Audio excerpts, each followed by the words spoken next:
And welcome to Hannity, and we are broadcasting again tonight from Israel. Now, earlier today, the Prime Minister, Benjamin Netanyahu, he met with our Defense Secretary, Jim Mattis, in Jerusalem, and right after his meeting concluded, well, I got to speak with the Prime Minister, and during our exclusive interview, we covered a lot of topics and got his take on the escalating tension that's all around the world. But first, I started by asking the Prime Minister about President Trump's upcoming meeting with the Palestinian President, Abbas.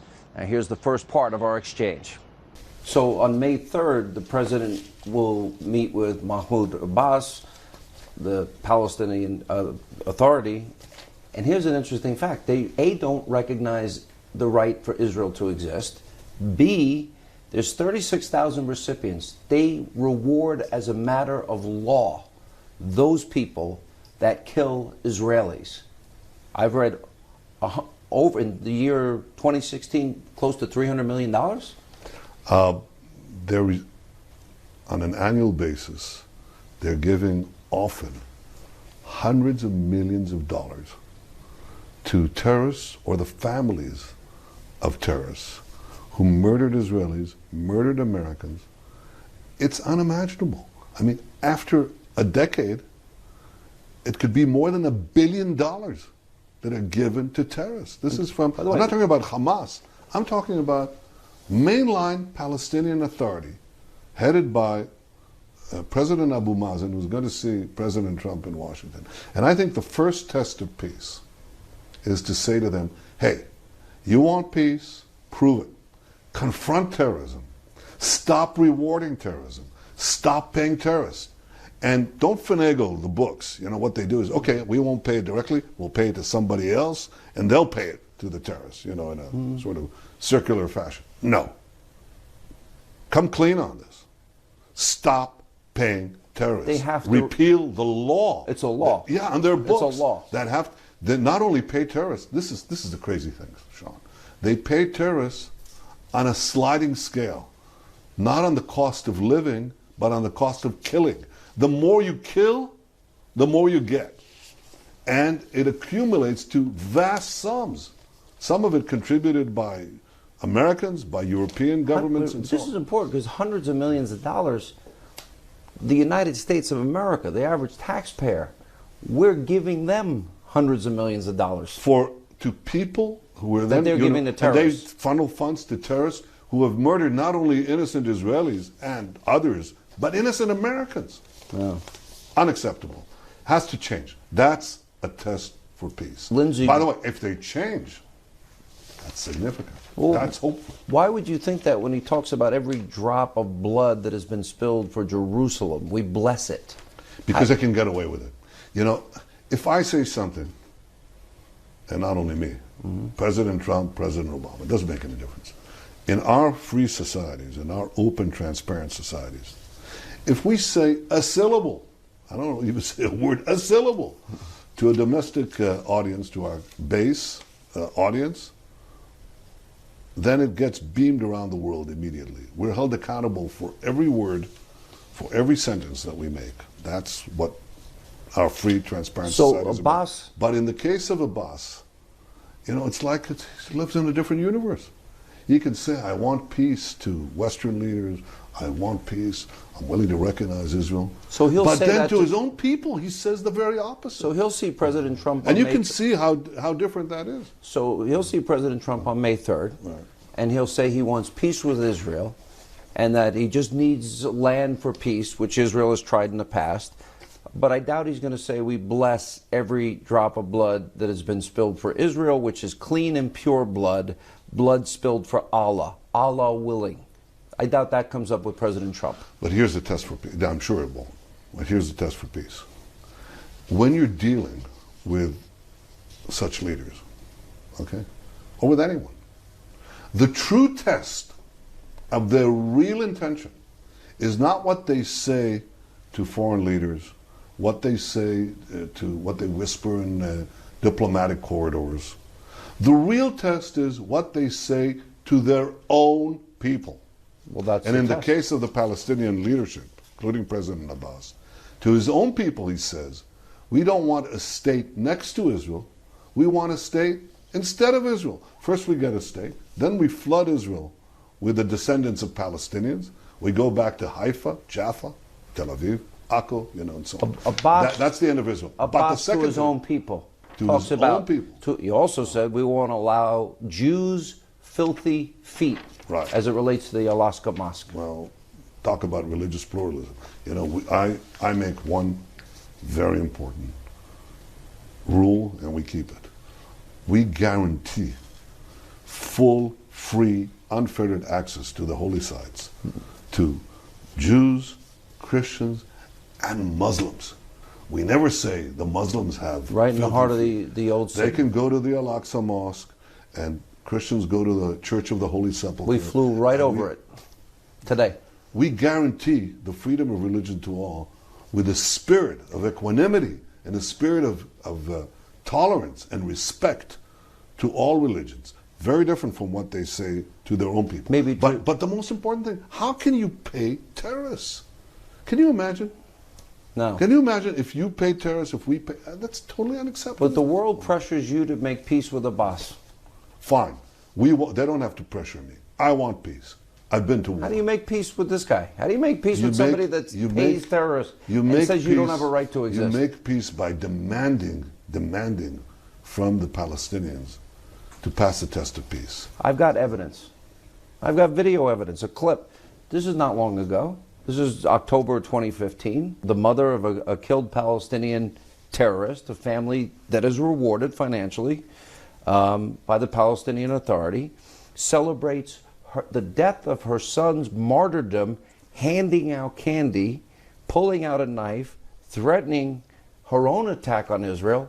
And I'll also play for you a clip of October 15th again, 2015 again, a Palestinian Jordanian preschool girl, little preschool girl, holding a knife saying she wants to stab a Jew. Let's play it. أنا ما بكيتش أعرف وزعلانة ليش ما أخذنيش معاه. لازم محمد أخذني أستشهد معاه وإحنا مش متندمين والحمد لله فخورين وبدي أحليكي بشهادة محمد. الله يرحمه يا خالتي. تعيشي. أنا لا لا لا لا لا هون لا لا لا لا لا. وأنا سلاح. لا لا هون سلاحها. أنا سلاحها مخبي لإسرائيل. ديري بالك إسرائيل. ديري بالك. بدي أطعن اليهودي. ليش بدك تطعن اليهودي؟ لأنهم سرقوا أرضنا. سرقوا أرضنا بدك تطعنيهم بإيش؟ بالسكين. يا قوية أنت إن شاء الله. Sean, this is what they hear in the Palestinian schools. That's the Pledge of Allegiance that Palestinian teachers, paid by the Palestinian Authority, tell them. This is what they are taught. This is what they're inculcated with. And unless you change that, you don't get to the root of what has been preventing peace. It's this persistent refusal to recognize a Jewish state in any boundary. It's to say Israel will disappear, we'll knife it to death, and we pay the terrorists to do so. That's got to change. Not only for us, but hold the Palestinian leadership accountable. Don't let them get away with double talk. Let them say to their own people what they say to Americans. Well, I'd like what he said in October 2015. I'd like him to say that to President Trump. I'd like because I guarantee you he will not say that to President Trump. Okay, how about a different twist? How about if what he says to President Trump, he has to say to his own people? How about if he says, yes, Mr. President, I'm going to change that law, and we're not going to, in fact, our laws will forbid paying terrorists, and I'm going to come back to Ramallah, to the Palestinian areas, and I'm going to change that legislation, and I'm going to make sure that not a penny goes to the terrorists or their families. And I'm going to make sure it doesn't go by circuitous ways either. Mr. Prime Minister. That's a change. Sean, I would be happy. Prove me wrong. But prove me wrong not by nice words that are said in Washington, D.C. in front of the cameras, but the real test. Mr. Prime Minister. Change the way you pay terrorists. You talk about what they tell their own people. What I tell my radio and TV audience, and I've said for years, is that for many, many decades now, and I've known you for decades, you have been the sole adult on the world stage with the moral clarity that recognizes the evil in our time. I think the odds of that happening are next to zero. In part, how do you indoctrinate your own children to stab a Jew, like the tape we just played, and expect any other result than a constant, lifelong indoctrination and hatred towards an enemy that you don't even know? If that indoctrination doesn't change, you're right. If they continue paying terrorists, you're right. If they continue calling in their schools, in their mosques, for the eradication of Israel and for the stabbing of Jews and the Jewish state, you're right. I think that the only chance that this will change is if there's pressure brought to them to make this real change. If there's pressure brought to them to say, no, we're not going to accept just generic words, fluffy words of peace while you indoctrinate your own people with a doctrine of death. We want you to change the way you speak to your own people, and stop paying terrorists. If you demand that, there's at least a chance that there'll be a change. And I'll tell you, the first one who will welcome that change is me. Because I've been there. I've been in the battlefields, on the battle lines. You lost your brother, Radin and Tebi. Yes, and I was in wars. And I was in the wars between wars, in the battle against terrorism. I was shot in a rescue of hostages. By our own forces, by the way. That happens in close quarters. Friendly fire. It happens. I know the cost of war. There's no one that wants peace more than Israel. This canard that Israel doesn't want peace, that I don't want peace, is exactly that. It's a canard. It's a joke. We teach peace to our children. We yearn for peace. And we don't have double talk, because what we say inside is what we say outside. And everybody holds us accountable. It's high time that that accountability was put on the Palestinians. That you tell them, no, I want to see what you tell your children. I want you to stop paying terrorists and their families. I want to see a change. You know, if that kind of demand for accountability, genuine accountability, is put forward, that could make for a turning point. And coming up, more of my exclusive interview with the Prime Minister of Israel, Benjamin Netanyahu. Now, I asked him about North Korean aggression, the Iranian nuclear deal, and so much more. And later, I got the chance to tour Israel from above the ground in a helicopter. That and more as we continue tonight. This is a genuine pleasure to welcome Secretary Mattis to Israel. I've heard a lot about him, read a lot about him, and I think this is a propitious moment. Israel has no better friend than America. America has no better friend than Israel. And this is a partnership based on common values in the deepest sense of the word. We sense a great change in the direction of American policy. And welcome back to Hannity. Now, that was Prime Minister Benjamin Netanyahu speaking earlier today, right before his meeting with the Defense Secretary Mattis right here in Jerusalem. And here's part 2 of our interview. So I had an opportunity today to get on a chopper. And Israel is about the size of the state of New Jersey. Yep. It's not a very big country. Right. And you're surrounded by Lebanon and Syria and Jordan and Egypt, at times, historically, not always friendly countries. And when you look at the borders, at different points, we are literally a mile or two away from where some of your enemies are. Do you think most people understand the security concerns here? Probably not, because it's hard to imagine. You just have to compress the United States to, as you said, the size of New Jersey, and then put in a lot of militant Islamists with short-range, middle-range, long-range weapons, suicide bombers, trying to cross into your territory, terror tunnels being dug into you. So obviously Israel has security challenges unlike any other country. But Israel is unlike any other country, because it's New Jersey, but it's New Jersey with F-15s and F-16s. And bigger. Well, courtesy of American help, by the way, which we appreciate. F-35s. and a very robust army, a citizen army that is willing and able to defend ourselves by ourselves. And this is the secret of our success. We've been able to, throw away all these attackers, repel all these dangers by the will of our people to defend ourselves. But in so doing, we've found partners in the region because they're being attacked by the same militant Islamists. And they realize that Israel is not their enemy, but their crucial ally in warding off the same threats.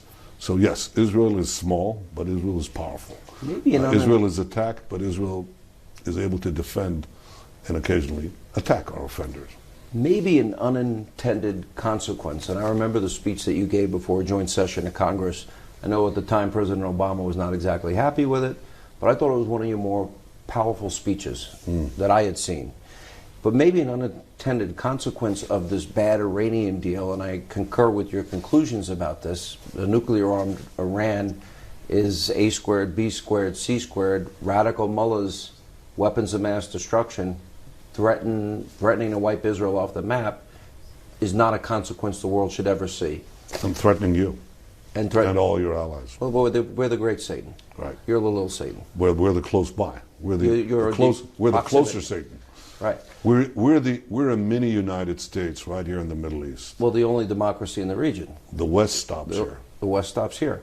So my question is this: as an unintended consequence, there seems to be maybe an alliance that a couple of decades ago wouldn't have been possible. That's right. With the Saudis, Jordanians, the Egyptians, as they fear Iranian hegemony and a nuclear-armed Iran here.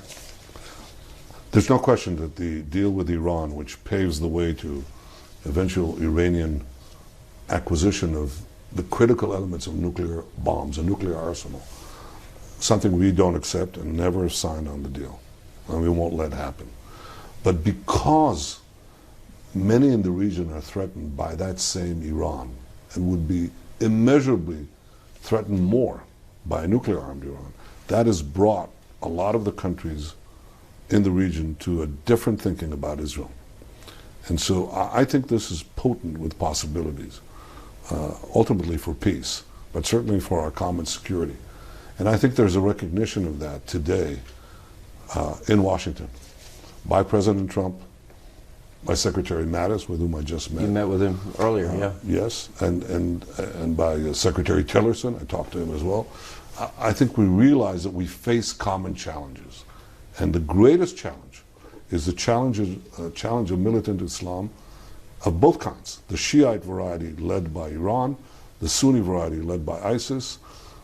Of the two, both have to be rolled back and defeated. But of the two, the greater long-term danger is from Iran. It's a country of 80 million. It's got oil. It's got other resources. It's developing submarines, developing precision-guided rockets and missiles. It's developing nuclear weapons down the line, satellites. Have that power in the hands of a militant Islamic regime, and the whole world is threatened. And therefore, a lot of in the Arab world understand it. We in Israel understand it, and I could say today that Washington understands it. That's an important change. Well, okay, you finished where I was going.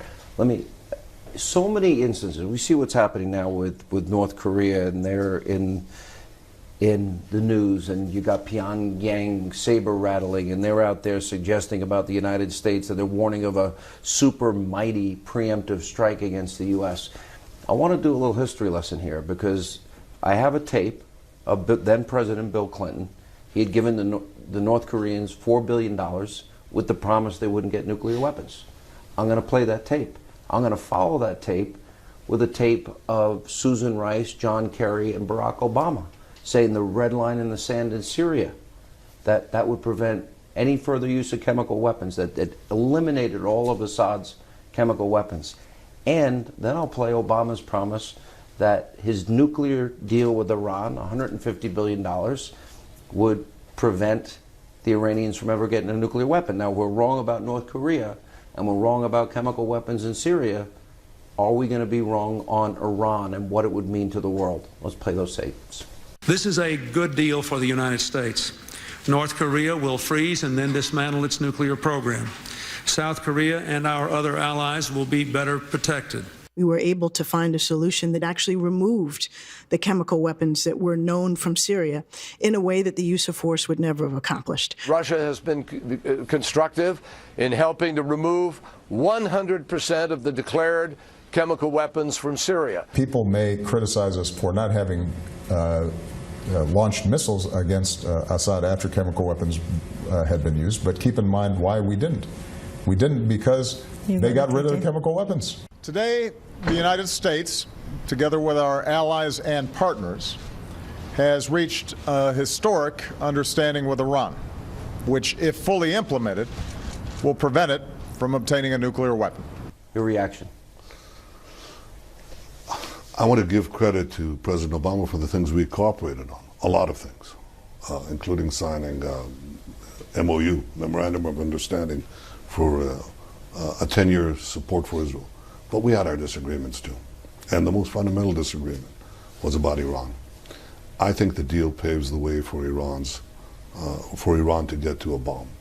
And I think it also paves the way for Iran's economy to get untold billions of dollars with which they can not only fund their nuclear arsenal, but also fund their aggression, which since the deal was signed has been growing in the region. And I think it's important to recognize that. I think President Trump does. I think it's important to take action, both political action and diplomatic action and economic sanctions actions, and also to take military action as President Trump did against Iran's proxy, Syria, when it used chemical weapons. I think that is an important change. And coming up, more of my exclusive interview with Prime Minister Benjamin Netanyahu as we continue from Israel. And later today, we went up in a helicopter and got a tour of Israel. Good evening and live from America's News headquarters, I'm Jackie Ibanez in New York. Right now, many polls suggesting the French election is too close to call. Other polls suggesting a slight lead by the far-right candidate Marine Le Pen.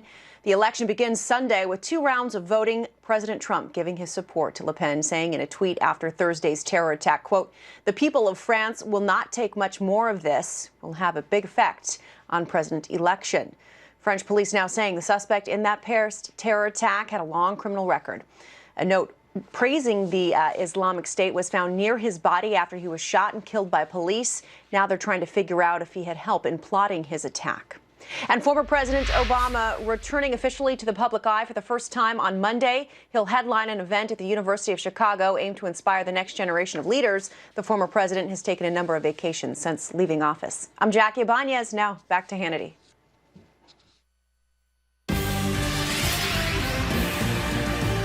We have common values and also common dangers. The common dangers are based on the twin threats of militant Islam, the Shiite extremists led by Iran, the Sunni extremists led by Daesh. We are committed to thwarting these dangers as we are committed to seize the common opportunities and great opportunities that I think are before us, Mr. Secretary. That was Prime Minister Benjamin Netanyahu speaking earlier today before his meeting with Defense Secretary James Mattis. And here's more of my exclusive interview with the Israeli Prime Minister. Bill Clinton was so wrong on North Korea, and they got nuclear weapons. And President Obama was so wrong about the red line resulting in the elimination of chemical weapons. Now, to me, it makes sense if you have a country that's the #1 state sponsor of terror, Iran, that repeatedly says they want to wipe your country, Israel, off the map, and also fire weapons at the United States, burn the American flag, the Israeli flag. And kill Americans. And they Americans. nearly assassinated the Saudi ambassador. That was in Washington. Downtown Washington, D.C. That's Iran. And they're fighting multiple proxy wars against you and others. Here's the question. And your allies here. Very true. How does the United States president give $150 billion to the #1 state sponsor of terror? Now, I know you took him on. You still say you had a decent relationship with him, though, with Obama, President Obama. On other matters, yes, but not on this. And also on a realistic and a way to pursue peace between us and the Palestinians. But But on the question of Iran, I want to make clear. I think this is important. You know, our problem with the deal, my problem was not merely that they would violate the deal, and they will wherever they can. It's that if they don't violate the deal, they walk into, within 12 years, into unimpeded enrichment of uranium, which is what you need to make bombs. And from there, the distance to making bombs is nothing. Okay, nothing. So I disagreed with that, and I didn't think, you know. And now look at what has happened. Okay, the deal has been signed.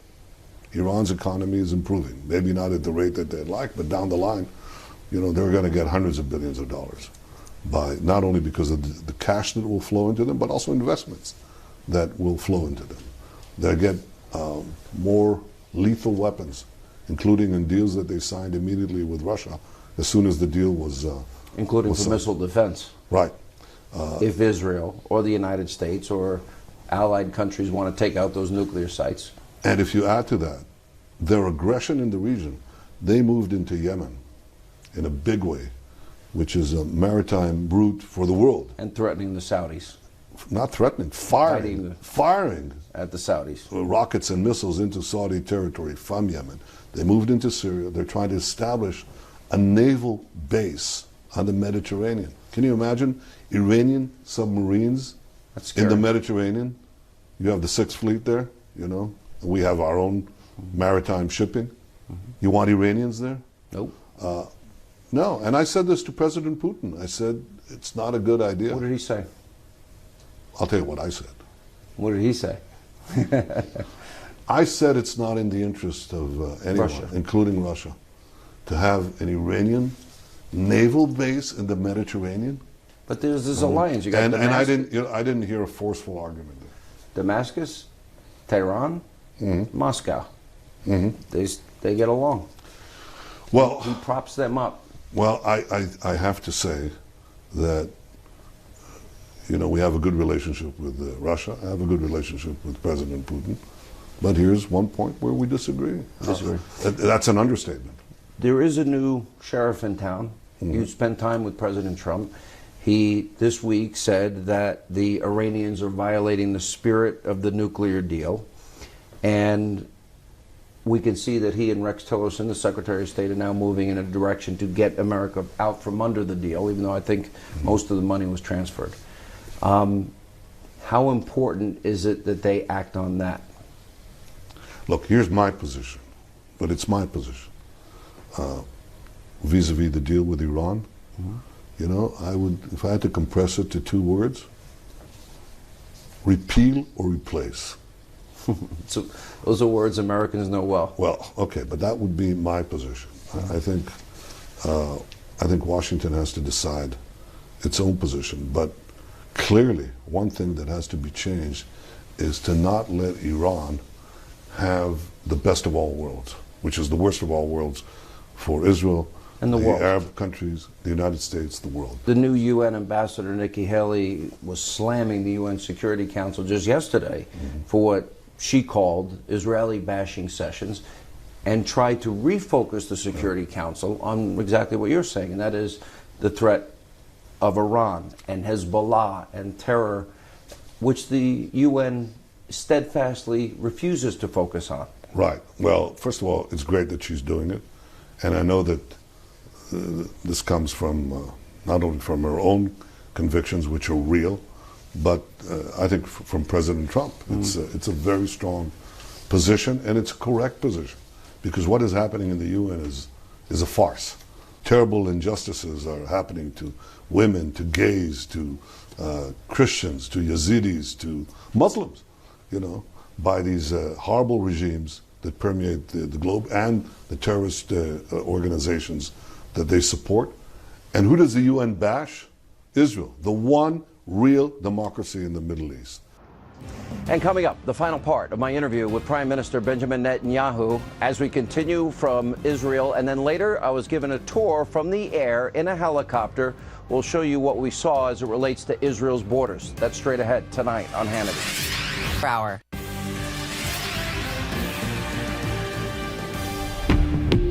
Effectively, we are on the tri-state border, meaning We are literally between Israel, Jordan, and Syria. The villages around us here are all controlled by the Islamic State affiliate, and we see them frequently on this hill.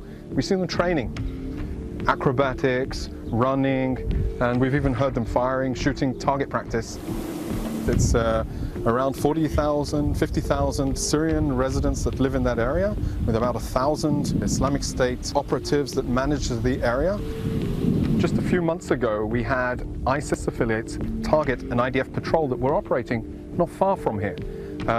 They targeted them, they actually missed, and in our response we killed 4 of their operatives, took out their position. They had actually set up their position in an abandoned United Nations facility, so that is now no longer poses a threat, and we sent a clear message: if you mess with us, you're going to pay dearly. And this is just one parcel, the Islamic State, which is one problem. Going further north, you have other forces linked to Al-Qaeda. And going further north, even to where the Hermon is, we have Hezbollah. So everywhere we look east from the border between Israel and Syria, we see negativity on the other side. And welcome back to Hannity. So earlier this week, an IDF spokesman gave our Hannity producers a tour of Israel's northern border with Syria. Today, I asked Prime Minister Netanyahu about how his country has been impacted by the instability in the region and much more. Watch this. It's interesting because we see the saber-rattling of Kim Jong-un in North Korea and the threat that he made, again, a super mighty preemptive strike he's talking about against the United States of America. And this perhaps should be factored into when we talk about Iran, and that is that North Korea has nuclear weapons.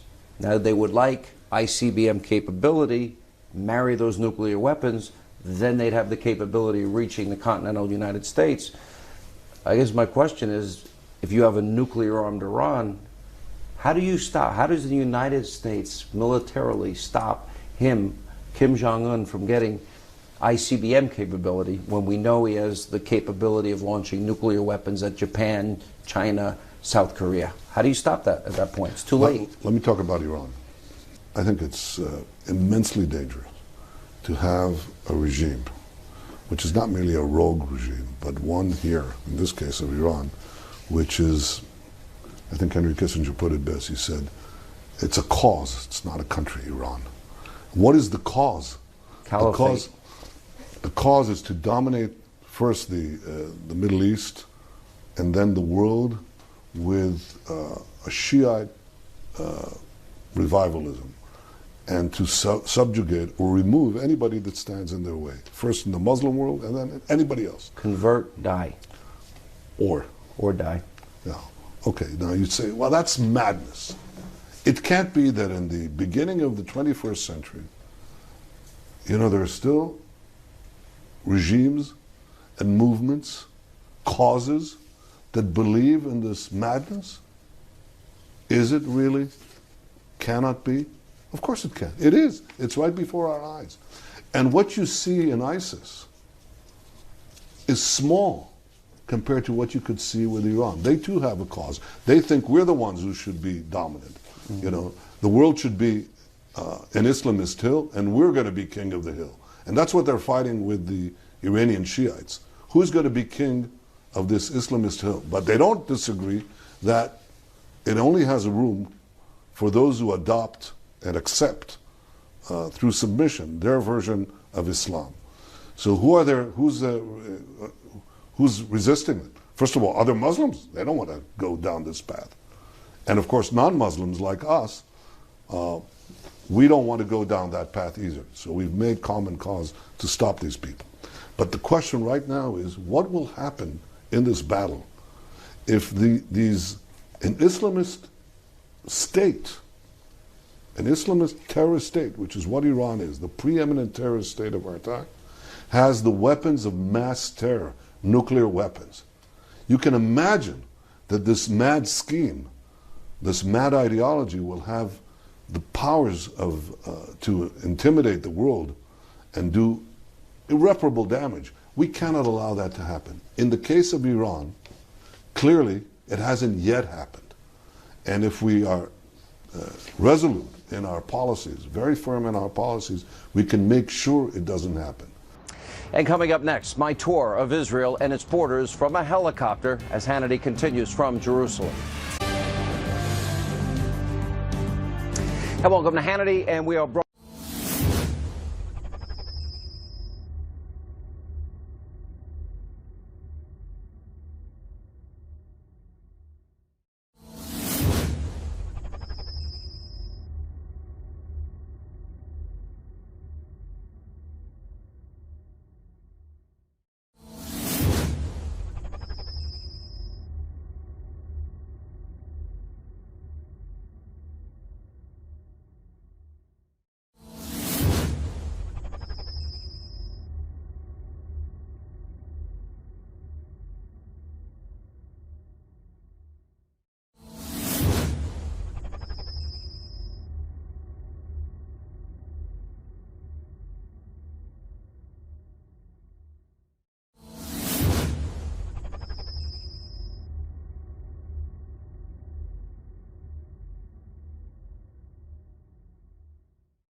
And welcome back to Hannity, and we are broadcasting tonight from Israel. And earlier today, before my interview with the Prime Minister, I was given a tour of the country from the air in a helicopter. Take a look at Israel's borders. So here we are, we're just leaving an airport in Tel Aviv. So the Mediterranean Sea on the side. This is the edge of Tel Aviv over here. We're heading up north to Haifa, and then we'll get the proximity of Israel being surrounded by Lebanon and Syria and Jordan and Egypt. So to give people, you know, just the size and proximity of just how small a country this is, and over the years, starting in, let's say, 67 war, the 73 war, how important defensible borders are for Israel, especially in light of being surrounded by a lot of enemies. So from Tel Aviv, where is the closest border where rockets have been fired into Tel Aviv? If we're speaking about rockets, Gaza Strip. Gaza Strip. Which is about 60 kilometers and even less. Yeah. That can launch to Tel Aviv. During the last operation, 2014, they tried to launch a few I was rockets. here when that happened. Yeah. So at one time, a few times we intercepted that by Iron Dome, and only one time it penetrated the Iron Dome and got into Tel Aviv. It got to Rishon LeZion, which is a bit south to Tel Aviv, but this is Tel Aviv metropolitan. To give somebody maybe in the United States a little bit of perspective, that the landmass of Israel is probably the size of a state like what, New Jersey? New Jersey. Like New Jersey, yeah. There are only 3 states, I think, in the U.S. which are smaller than Israel by its territory, and all the other are all are bigger. Much bigger. Yeah. Here you can see the proximity. This is an Israeli. The red roofs are Israeli community. Right here. Community inside Israel. It's within the Green Line. But outside of that, then you see the Green Line. You see the wall. Yep. And behind the wall is the city of Tulkarem. So here you see how it is connected to each other. They stick to each other. It's less than 200 meters between the Israeli side, the Israeli community, and the Palestinian community on the other side of the fence. And then if you pan to the right with the camera, then that goes to the Mediterranean. Yes, That's an 8 exactly. mile, that's an 8 mile width. Yes. Understood. Okay. When people in the United States, they talk about land for peace, what are they talking about in this general area? In this general area, because of the city of Tulkarem, which is a huge one, right? It is very clear that what they have in mind is the line will be very near to what you see today. I mean, Tulkarem will be included in the Palestinian side. Right. It means that Israel in this area, the depths of Israel in this area, will be only 8 miles. This is the clear consequences of an agreement with the Palestinians. Israel will lose its ability to have any depth in this area. Well, 8 miles is not a defendable border. It's impossible. It's not a defendable border, and when it is coming to terror and using missiles, rockets, and so on, it's very close to the target, and the ability to defend Israeli cities from launches or if rockets and missiles might be launched from the Palestinian side is very narrow because of the proximity. This is al-Fahm, an Israeli Arab community from one side. From the other side, you see the village which is called Anim. This is a Palestinian one. In between today, there is a sim line. Okay? But before 2003, I think, there was no fence at all in that area, and a lot of suicide bombers came from Jenin area.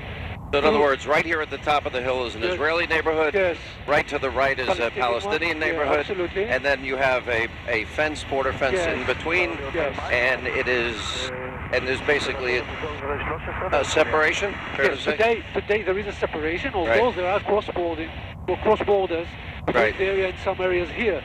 But in that area before the sim line was operated, it was very easy. You see. So you got an Israeli city and you got a Palestinian city. And they can go by foot to that area, take a car down here. From here. Is that a mosque there in the Israeli area? Yes, it's an Arab community. Arab community which is called al-Fahm. From al-Fahm to Tel Aviv, 40 minutes driving. So the mosque is in al-Fahm. Yes, in the Arab communities there are many mosques. It's a free country religiously. We're going to land. We started in Tel Aviv and we made our way around the west to Jerusalem. Now we're over at this point, and Mount Olives, the Temple Mount, the Knesset we just passed, all of which is 20 miles away from Jordan. There really is no space. And coming up, more Hannity right after this break as we continue. Tonight from Jerusalem, we're in Israel.